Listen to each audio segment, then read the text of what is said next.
Well, right now in Virginia, children are required to wear masks in schools, and one Chesapeake mother says wearing a mask is just not safe for her son because of a medical condition. She sat down with News 3 reporter Antoinette Delbel to explain why she was shocked to learn that the school district denied her son's medical mask exemption request.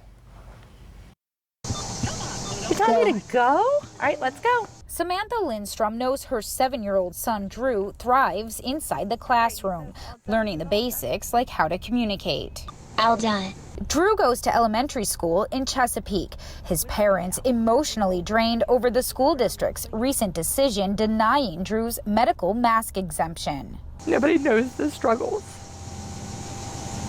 of being a parent of an intellectually disabled child and how we constantly have to fight and stand up for him. Drew is nonverbal, immobile, and has seizures. His parents fear for his safety when he heads off to school. To cover his face or mouth puts him at a risk for death. You need some context. Meet Drew. Nurse practitioner Sarah Anderson advocating for Drew during a school board meeting Monday night. She signed off on his medical condition, saying wearing a mask puts his life in jeopardy. Drew cannot safely wear a mask. Drew could choke or aspirate very silently and no adult would ever know. The state mandates masks inside the classroom, but there are exceptions, including students with disabilities or if they're unable to remove a mask without help. All listed on the school district's website, all categories that Drew falls under. So we asked Superintendent Jared Cotton why Drew's medical request to not wear a mask was denied.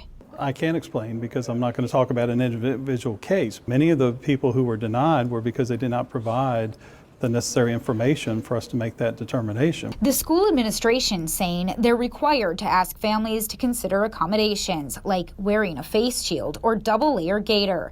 Lindstrom says that doesn't work in her son's case. I don't think they're listening. I don't even think they're individually looking at each child. The superintendent says 97 families have applied for accommodations. Of those, 21 have been denied for various reasons and encourages families to resubmit denied requests, adding he will follow up on Drew's case. We ultimately want all children to be successful. We don't want any child to be in a classroom wearing a mask when they obviously can't wear that. Lindstrom is hopeful, but is considering legal action if her son's medical request is once again rejected. We will stand by Drew and we will fight until it's understood. A fight this family is not willing to give up on.